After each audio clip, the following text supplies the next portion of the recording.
ইব্রাহিম আলাইহিসসালামের বয়স তখন ৮৬ বছর হয়ে গিয়েছিল, কিন্তু তিনি এখনো পর্যন্ত সন্তান লাভের মহান নিয়ামত থেকে বঞ্চিত ছিলেন।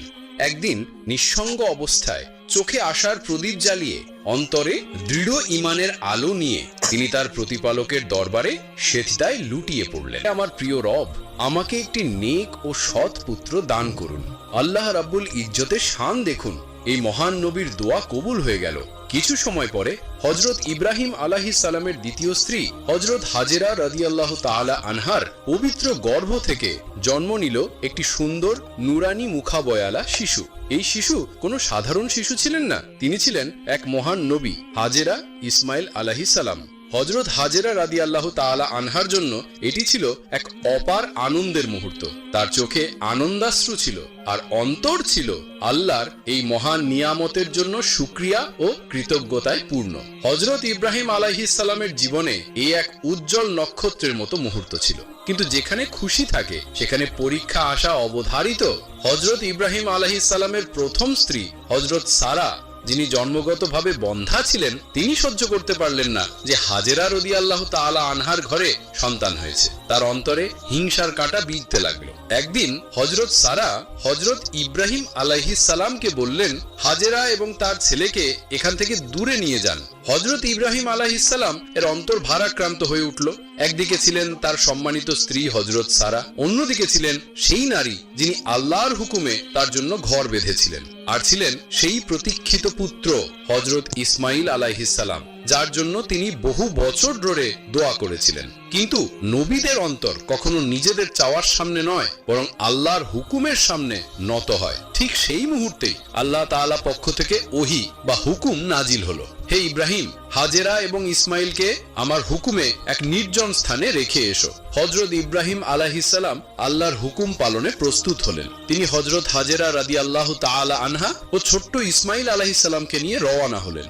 দীর্ঘদিনের সফর শেষে তিনি পৌঁছলেন এক নির্জন, জনশূন্য, শুষ্ক মরুভূমিতে। না ছিল কোনো গাছ, না ছায়া, না পানি, না বসবাসযোগ্য পরিবেশ। ঠিক এই স্থানেই আজ পবিত্র কাবা শরীফ অবস্থিত। তখন এই জায়গাটিকে বলা হতো মক্কা, আর এটি ছিল এক ধুধু মরুভূমি। হযরত ইব্রাহিম আলাইহিসসালাম হযরত হাজেরা রাদিয়াল্লাহু তাআলা আনহাকে একটি ছোট থলে খেজুর এবং একটি পানি ভর্তি মশক দিলেন। তারপর আল্লাহ তাআলার হুকুমে তিনি ফিরে যাওয়ার প্রস্তুতি নিলেন। হযরত হাজেরা রাদিয়াল্লাহু তাআলা আনহা আশ্চর্য হয়ে গেলেন। তিনি পেছন থেকে চিৎকার করে বললেন, হে ইব্রাহিম, আপনি কি আমাদের এই নির্জন মরুভূমিতে একাকী রেখে চলে যাচ্ছেন? হযরত ইব্রাহিম আলাইহিসসালাম মাথা নত করলেন এবং কোমল ভাষায় বললেন, আমার এই কাজ আল্লাহ তাআলার পক্ষ থেকে হুকুম। হযরত ইব্রাহিম আলাইহিসসালাম বললেন, আমি তোমাকে এবং আমাদের পুত্র ইসমাইল আলাইহিসসালামকে এখানে রেখে যাচ্ছি। এই কথা শুনে হযরত হাজেরা রাদিয়াল্লাহু তাআলা আনহার অন্তর গলে গেল। তবে তার ঈমান তাকে সাহস ও শক্তি দিল। তিনি আল্লাহর রাজার সামনে মাথা নত করে বললেন, যদি এটি আল্লাহর হুকুম হয় তবে নিশ্চয়ই তিনি আমাদের জন্য যথেষ্ট, তিনি আমাদের অপচয় করবেন না। হযরত ইব্রাহিম আলাইহিসসালাম হৃদয়ে পাথর বেঁধে ফিরে চললেন। যখন তিনি এত দূরে চলে গেলেন যে মা ও ছেলে আর চোখে দেখা যাচ্ছে না, তখন তিনি একটি উঁচু স্থানে দাঁড়িয়ে আকাশের দিকে দু হাত তুলে রব্বুল আলামিনের দরবারে অশ্রু ভরা চোখে দোয়া করলেন, হে আমার রব, আমি আমার স্ত্রী ও আমার পুত্রকে একটি নির্জীব জনমানবহীন উপত্যকায় তোমার কাছে সঁপে দিয়ে এসেছি। তুমি তাদের রিজিক দান করো, তাদের নিরাপত্তা দাও এবং মানুষের অন্তর তাদের দিকে আকৃষ্ট করে দাও, যাতে তারা তোমার শুকরিয়া আদায় করে যেতে পারে। এই দোয়া করে হযরত ইব্রাহিম আলাইহিসসালাম ফিরে গেলেন। অন্যদিকে হযরত হাজেরা রাদিয়াল্লাহু তাআলা আনহা কিছুদিন খেজুর খেয়ে চললেন, মশকের পানি পান করতেন, আর হযরত ইসমাইল আলাইহিসসালামকে দুধ পান করাতেন। কিন্তু কয়েকদিন পর সেই খেজুর শেষ হয়ে গেল, মশকের পানিও খালি হয়ে গেল। হযরত হাজেরা রাদিয়াল্লাহু তাআলা আনহা নিজেও তখন ক্ষুধার্ত ছিলেন, ফলে তার দুধ শুকিয়ে গেল। নবজাতক হযরত ইসমাইল আলাইহিসসালাম ক্ষুধা ও তৃষ্ণার তীব্রতায় কাঁদতে লাগলেন। মায়ের হৃদয় ছটফট করতে লাগলো।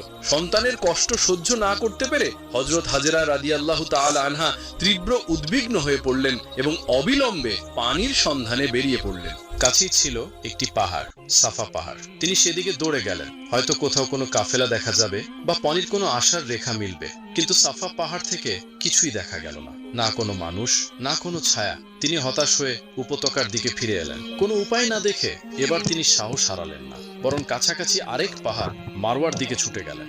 সেখানে হয়তো কিছু দেখা যাবে, কোনো কাফেলা, কোনো পানির উৎস, কিন্তু সেখানে গিয়ে দেখলেন শুধুই নীরবতা ও শূন্যতা। না কোনো লোক, না কোনো জীবনের চিহ্ন।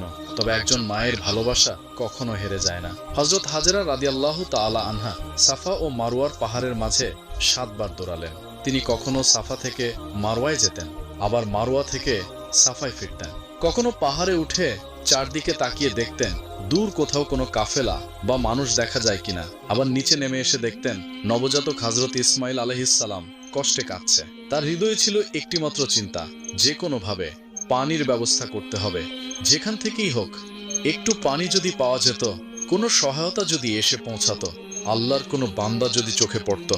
এটাই ছিল এক মায়ের আকুতি, তার অন্তরের কান্না এবং আল্লাহর প্রতি তার অবিচল ভরসা ও ঈমান। এই পরম একাগ্রতা, ভালোবাসা ও আস্থার জবাবে আল্লাহ তাআলা হযরত হাজেরা রাদিয়াল্লাহু তাআলা আনহার এই চেষ্টাকে এমনভাবে কবুল করে নিলেন, যা কিয়ামত পর্যন্ত একটি মহান ইবাদতের অংশ হয়ে রইল। আজও যখন মুসলমানরা হজ বা উমরা করতে বাইতুল্লাহতে আসে, তারা হযরত হাজেরা রাদিয়াল্লাহু তাআলা আনহার এই ত্যাগের স্মরণে সাফা ও মারওয়া পাহাড়ের মাঝে ঠিক সেই 7 বার দৌড়ায়, যাকে বলা হয় সাই। যখন হযরত হাজেরা রাদিয়াল্লাহু তাআলা আনহা 7ম বারের মতো পানি ছাড়াই পরিশ্রান্ত ও খালি হাতে ফিরে এলেন, তখন মনে হচ্ছিল তার হৃদয় যেন ভেঙে পড়বে। কিন্তু ঠিক তখনই তিনি যখন হযরত ইসমাইল আলাইহিস সালামের দিকে তাকালেন, তাদের সামনে এক আশ্চর্য দৃশ্য প্রকাশ পেল। হযরত ইসমাইল আলাইহিস সালাম মাটিতে শুয়েছিলেন এবং তীব্র ক্ষুধা ও তৃষ্ণার কষ্টে নিজের ছোট ছোট গোড়ালি মাটিতে ঘষছিলেন। এই দৃশ্য দেখে একজন মা হিসেবে হযরত হাজেরার হৃদয় চিৎকার করে উঠল। কিন্তু দেখুন আল্লাহর কুদরতের নিদর্শন, যেখানে নবজাতক হযরত ইসমাইল আলাইহিস সালামের পায়ের গোড়ালি মাটি ছুঁয়েছিল, সেই স্থান থেকে হঠাৎ একটি পানির ঝর্ণা ফেটে বের হয়ে এলো। এটা কোনো সাধারণ পানি ছিল না, এটা ছিল আল্লাহর পক্ষ থেকে রহমতের উপহার, একটি মুজিজা, এক কুদরতের নিদর্শন। এই ঝর্ণাই আজও অব্যাহত আছে এবং দুনিয়া এটিকে চেনে আব এ জমজম নামে। এটা সেই পানি যা দিয়ে হাজিরা তৃষ্ণা মেটান, যা থেকে রোগীরা শিফা পান, আর যার প্রতিটি ফোঁটার ভেতর আল্লাহর রহমত মিশে আছে। হাজার হাজার বছর কেটে গেছে, তবুও জমজমের সেই কূপ আজও ঠিক তেমনভাবে প্রবাহমান। এটি শুধু একটি অলৌকিক ঘটনা নয়, বরং আল্লাহ তাআলার পক্ষ থেকে দেওয়া একটি মহান নেয়ামত। যখন হযরত হাজেরা রাদিয়াল্লাহু তাআলা আনহা সেই পানি গর্জে উঠতে দেখলেন, তখন তার খুশির যেন কোনো সীমা রইল না। তিনি আন্তরিকভাবে আল্লাহ তাআলার শুকরিয়া আদায় করলেন। তিনি প্রথমে পানি খাওয়ালেন তার প্রিয় পুত্র হযরত ইসমাইল আলাইহিস সালামকে, যিনি তীব্র তৃষ্ণায় ছটফট করছিলেন। তারপর নিজেও সেই পানি পান করলেন এবং সেই ঝর্ণার চারপাশ ঘিরে তার সংরক্ষণের ব্যবস্থা করলেন, যাতে তা নষ্ট না হয়ে যায়। ঠিক এই সময় আল্লাহ তাআলার পক্ষ থেকে একজন ফেরেশতা অবতীর্ণ হলেন। তিনি হযরত হাজেরা রাদিয়াল্লাহু তাআলা আনহাকে বললেন, হে হাজেরা, চিন্তা করো না, আল্লাহ তাআলা কখনো তোমাকে বা তোমার সন্তানকে অপচয় করবেন না। তোমার এই সন্তান এবং তার পিতা হযরত ইব্রাহিম আলাইহিস সালামকে আল্লাহ তাআলা তার ঘর নির্মাণের জন্য মনোনীত করে ফেলেছেন, এক ঘর যাকে দুনিয়া বাইতুল্লাহ নামে চিনবে। এই সুসংবাদ হযরত হাজেরা রাদিয়াল্লাহু তাআলা আনহার জন্য খুশি ও প্রশান্তির বার্তা। সেই নির্জন উপত্যকা দিয়ে যাচ্ছিল, হঠাৎ তাদের চোখে পড়ে জমজম কূপের পানি। তারা অত্যন্ত বিস্মিত হলো, এমন শুষ্ক জনমানবহীন এলাকায় কিভাবে এত টলমলে পানি ফেটে উঠছে। তারা হযরত হাজেরা রাদিয়াল্লাহু তাআলা আনহার কাছে গিয়ে অনুমতি চাইল, আমরা কি এই পানির সুবিধা নিতে পারি? হযরত হাজেরা রাদিয়াল্লাহু তাআলা আনহা ওই কাফেলাকে পানি ব্যবহারের অনুমতি দিলেন, এই শর্তে তারা যেন সেখানে থাকার নিয়তে আসে। ধীরে ধীরে মানুষ সেখানে থিতু হতে শুরু করলো, কেউ তাঁবু গাঁথলো, কেউ ঘর বানাতে লাগলো।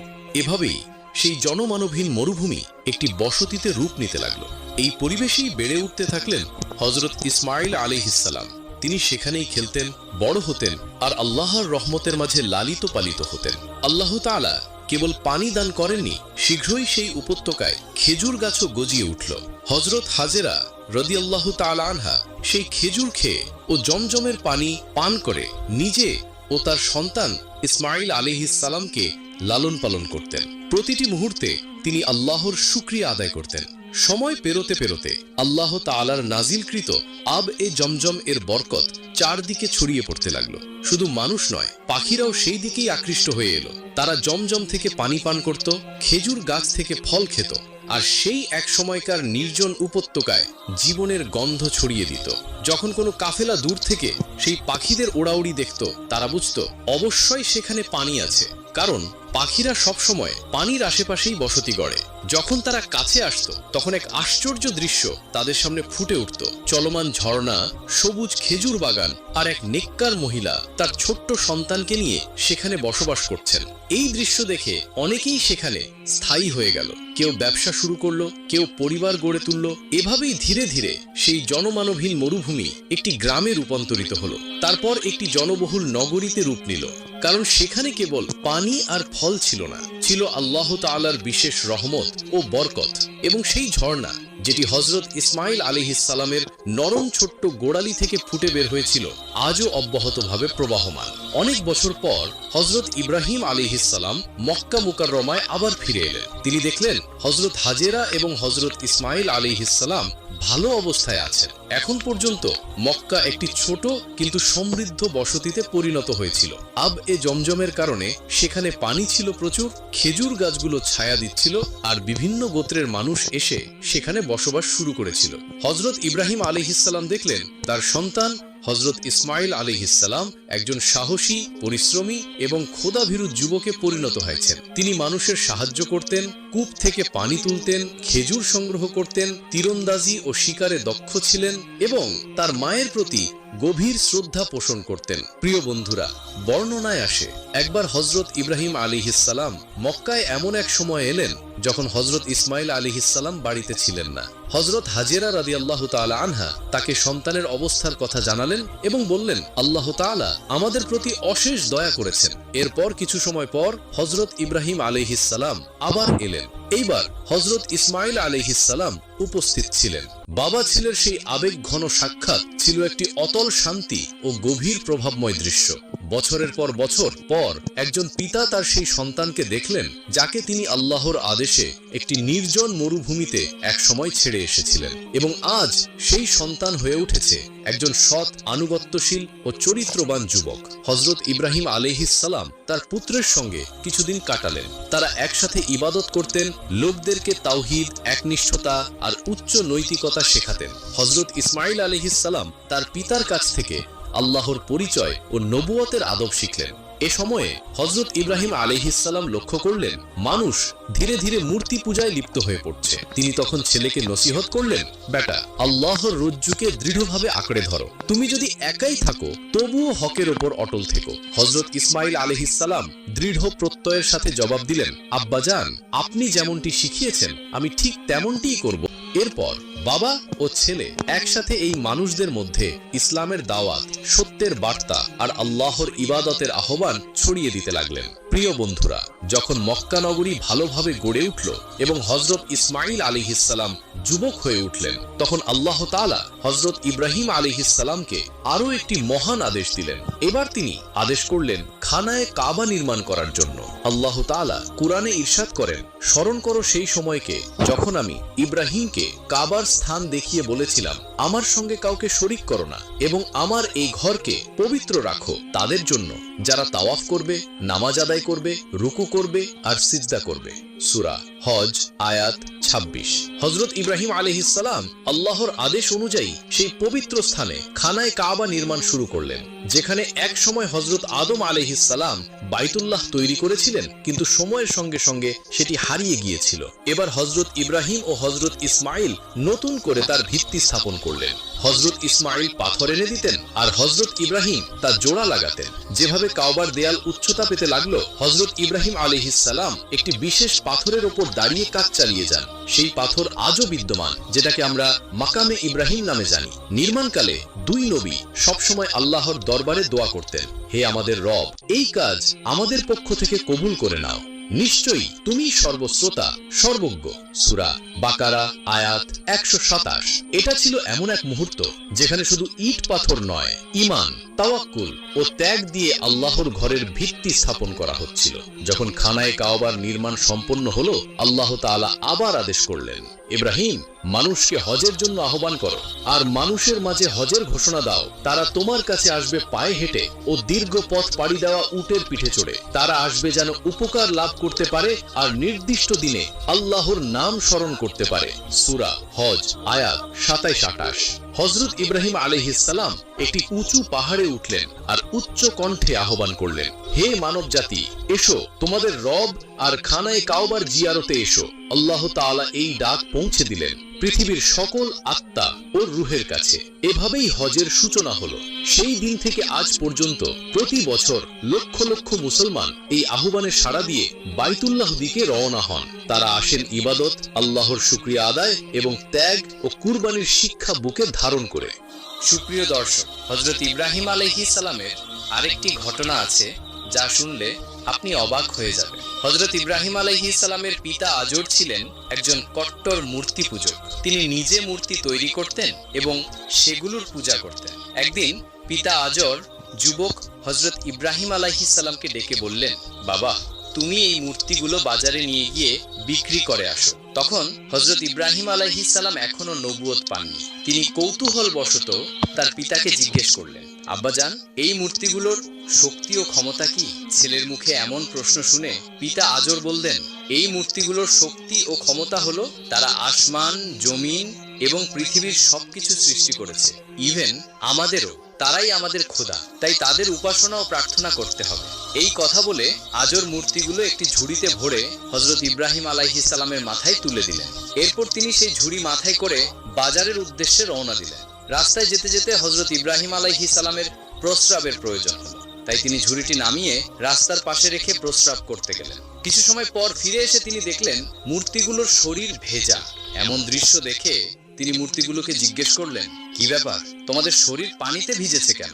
কিন্তু মূর্তিগুলো কোনো উত্তর দিল না। কিছুক্ষণ পর হযরত ইব্রাহিম আলাইহিস সালাম খেয়াল করলেন তার পাশে একটি কুকুর দাঁড়িয়ে রয়েছে এবং সেই কুকুরের নিচ দিয়ে টপ টপ করে পানি পড়ছে। এই দৃশ্য দেখে তিনি বুঝে গেলেন কুকুরটি প্রস্রাব করে মূর্তিগুলোর শরীর ভিজিয়ে দিয়েছে। তখন তিনি রাগান্বিত কণ্ঠে চিৎকার করে বলতে লাগলেন, কি ব্যাপার, তোমরাই নাকি খোদা? আকাশ, জমিন ও মানুষ সৃষ্টি করেছো, তাহলে এই সামান্য কুকুরের হাত থেকে নিজেদের রক্ষা করতে পারলে না কেন? যখন কুকুর তোমাদের গায়ে প্রস্রাব করছিল তখন দৌড়ে পালালে না কেন? অথবা কুকুরকে তাড়িয়ে দিলে না কেন? কেমন খোদা তোমরা, নিজেরাই নিজেকে রক্ষা করতে পারো না? এই বলে হযরত ইব্রাহিম আলাইহিস সালাম রাগান্বিত হয়ে মূর্তিগুলোর ঝুড়ি নদীতে নিয়ে গিয়ে ফেলে দিলেন এবং মূর্তিগুলোকে পানিতে চুবিয়ে গোসল করালেন। এরপর তিনি সেগুলো সারিবদ্ধভাবে দাঁড় করালেন এবং বললেন, তোমরা যদি সত্যিই খোদা হও তাহলে এখান থেকে বাজার পর্যন্ত হেঁটে হেঁটে যাও। আমি সামনে হাঁটবো আর তোমরা পেছনে পেছনে হাঁটবে। তিনি হাঁটা শুরু করলেন, কিন্তু কয়েক কদম পরে পেছনে ফিরে দেখলেন মূর্তিগুলো আগের জায়গাতেই দাঁড়িয়ে আছে। তখন তিনি আবারও রাগান্বিত হয়ে বললেন, তোমরা কিসের খোদা? আসমান, জমিন, মানুষ সবকিছু সৃষ্টি করেছো, অথচ নিজে নিজে হাঁটতে পারো না। আমি তো কিছুতেই তোমাদের খোদা হিসাবে স্বীকার করতে পারি না। এরপর তিনি একটি রশি বের করলেন, সব মূর্তির কোমরে বেঁধে রশির এক প্রান্ত হাতে নিয়ে টেনে হিঁচড়ে বাজারের দিকে নিয়ে যেতে লাগলেন। বেশ কিছুক্ষণ পর বাজারে পৌঁছে দেখলেন মূর্তিগুলোর অবস্থা খুবই খারাপ। কোনোটার হাত নেই, কোনোটার পা নেই, আবার কোনোটার মাথা নেই। এরপর তিনি সেই ভাঙা মূর্তিগুলো বিক্রি করার জন্য বসে পড়লেন। দীর্ঘক্ষণ বসে থাকার পরও একটি মূর্তিও বিক্রি হলো না, কারণ মূর্তিগুলো ছিল ভাঙা, আর ভাঙা মূর্তি কেই বা কিনবে? অবশেষে তিনি সেগুলো ঝুড়িতে ভরে বাড়ির দিকে রওনা দিলেন। বাড়ি পৌঁছে তার পিতা আজর জিজ্ঞাসা করলেন, কি ব্যাপার, তুমি তো একটি মূর্তিও বিক্রি করতে পারোনি? তখন হযরত ইব্রাহিম আলাইহিস সালাম বললেন, মূর্তি বিক্রি হবে কিভাবে? এই ভাঙা মূর্তি কেউ কি আর কিনবে? আজর বললেন, ভাঙা কেন, তুমি তো ভালো মূর্তি নিয়ে গিয়েছিলে। তখন হযরত ইব্রাহিম আলাইহিস সালাম বললেন, আমি যখন এই মূর্তিগুলো বাজারে নিয়ে যাচ্ছিলাম তখন ঝুড়ির ভিতর তারা মারামারি শুরু করে দেয়। একজন বলছে আমার শক্তি বেশি, আর একজন বলছে আমার শক্তি বেশি। নিজেদের ক্ষমতা নিয়ে তারা ঝগড়া করতে করতে একে অপরের হাত, পা, মাথা ভেঙে ফেলেছে। তখন আজর বললেন, তুমি কি আমাকে বোকা ভাবছো? এই মূর্তিগুলো নিজেরা মারামারি করতে পারে, তাদের তো কোনো শক্তি নেই। তখন হযরত ইব্রাহিম আলাইহিস সালাম বললেন, আব্বাজান, যদি তাদের শরীরে কোনো শক্তি না থাকে, নিজেদের হেফাজত করতে না পারে, তাহলে তারা কিভাবে এই সুন্দর আসমান জমিন সৃষ্টি করেছে? তারা কিভাবে মানুষের উপাস্য হতে পারে? আপনি কেন এই শক্তিহীন মূর্তিগুলোকে খোদা বলে মানেন? হযরত ইব্রাহিম আলাইহিস সালামের মুখে যুক্তিপূর্ণ কথা শুনে আজর কোনো উত্তর দিতে পারলেন না। তিনি চুপ হয়ে সেখান থেকে চলে গেলেন। এরপর হযরত ইব্রাহিম আলাইহিস সালাম প্রকৃত রবের সন্ধানে নিজেকে আত্মনিয়োগ করলেন। এত সুন্দর পৃথিবী কে সৃষ্টি করেছে? এত সুন্দর মানুষকে কে বানিয়েছে? এই প্রশ্নের উত্তর খুঁজে পাওয়ার জন্য তিনি ব্যাকুল হয়ে উঠলেন। প্রিয় দর্শক, আশা করি আপনাদের কাছে ভিডিওটি সম্পূর্ণ ভালো লেগেছে। ভিডিওটি সম্পূর্ণ দেখার জন্য অসংখ্য ধন্যবাদ। আমাদের ভিডিওটি ভালো লাগলে আমাদের চ্যানেলটি সাবস্ক্রাইব করে পাশে থাকবেন, ভিডিওতে লাইক দিবেন এবং কমেন্ট করে জানাবেন আমাদের ভিডিও